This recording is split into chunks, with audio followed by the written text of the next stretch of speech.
Hi, I'm Jess. I'm actually Angie's sister-in-law, and I'm an architect here in Australia. And I understand you guys are talking about design today, and Angie's just asked me to answer a few questions and share my experience of design as an architect. So I thought I'd do that for you guys.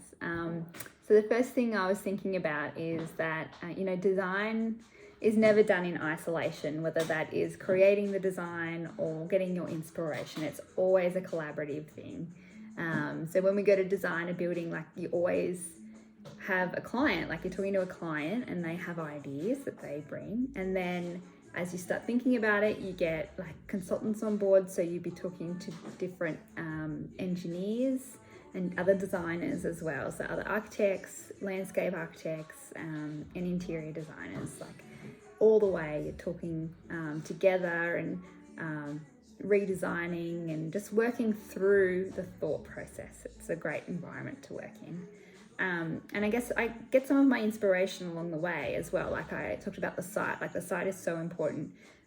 So for a city project, I'd be looking to what the city or the region already has on offer, whether there's some brick or some repetitive shapes or whatever that is. I'd be looking to see what's already there, and then how can I reinterpret that in a new way to build upon what's already there, to create a space that's better than what's already there.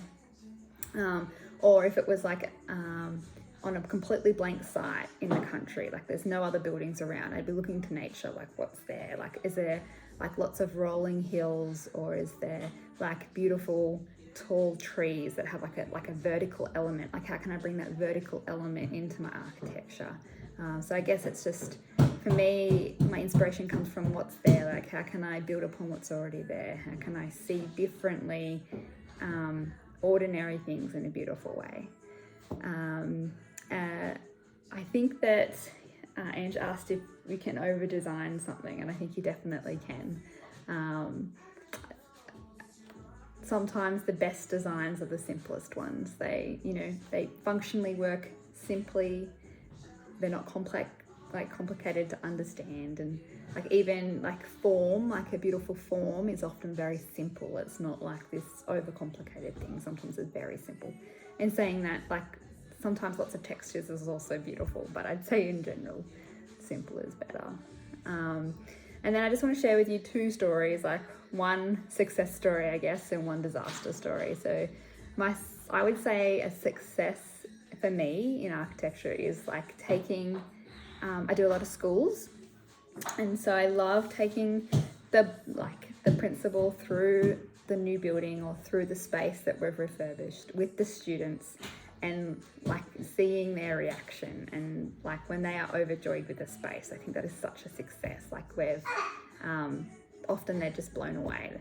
So that's that is amazing. I guess a disaster story is actually recently we're working on a building that's on a very steep site with lots of really hard rocks, and the building works commenced in the wrong location, and the council is actually very strict on where the building needs to go.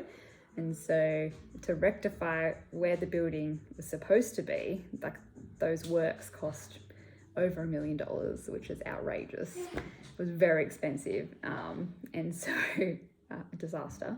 But the building is back on track. It is still being built, and fingers crossed it will all go well and we won't have any other issues to worry about.